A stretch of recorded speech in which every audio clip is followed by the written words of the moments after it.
एक समय की बात है। एक शांत गांव में रामू नाम का एक मेहनती किसान अपनी पत्नी गौरी के साथ रहता था। वे दोनों ईमानदारी और सादगी से अपना जीवन बिताते थे। रामू रोज जंगल से लकड़ियां काट कर लाता और खेतों में काम करता। एक दिन वह जंगल में लकड़ियां काट रहा था कि तभी उसे एक पेड़ के नीचे किसी के कराहने की आवाज आई। पास जाकर देखा तो वहां एक परी कांटों में उलझी हुई थी।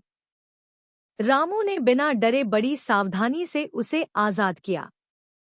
परी बहुत प्रसन्न हुई और उसे वरदान देने की बात कही, मगर रामू ने विनम्रता से कहा, मुझे कुछ नहीं चाहिए, किसी और जरूरतमंद को देना। परी मुस्कुराई और बोली, तुम्हारी अच्छाई तुम्हारे लिए खुद वरदान बनेगी। उसी जंगल में एक चालाक और ईर्ष्यालु चुड़ैल भी रहती थी। उसे जब यह बात पता चली तो वह किसान की भलाई से जलने लगी और सोची कि अगर वह परी का वरदान पाले तो अमीर और ताकतवर बन सकती है। उसी दौरान पड़ोस के राज्य की राजकुमारी सैर करने जंगल आई। चुड़ैल ने उसे अगवा कर लिया और जादू से उसकी शक्ल बदलकर खुद को राजकुमारी बना लिया।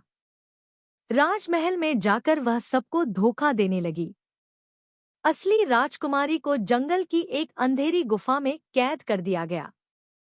जब यह बात परी को पता चली तो उसने रामू और गौरी की मदद मांगी। किसान और उसकी पत्नी ने बहादुरी से जंगल की खोज की और अंत में गुफा तक पहुंच गए। परी ने अपने जादू से राजकुमारी को छुड़ाया और चुड़ैल का भेद खोल दिया।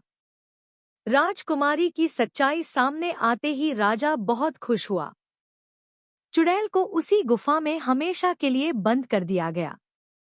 राजकुमारी ने रामू और गौरी को सम्मान और इनाम से नवाजा, मगर उन्होंने कहा, हमें कुछ नहीं चाहिए, बस सब खुश रहें।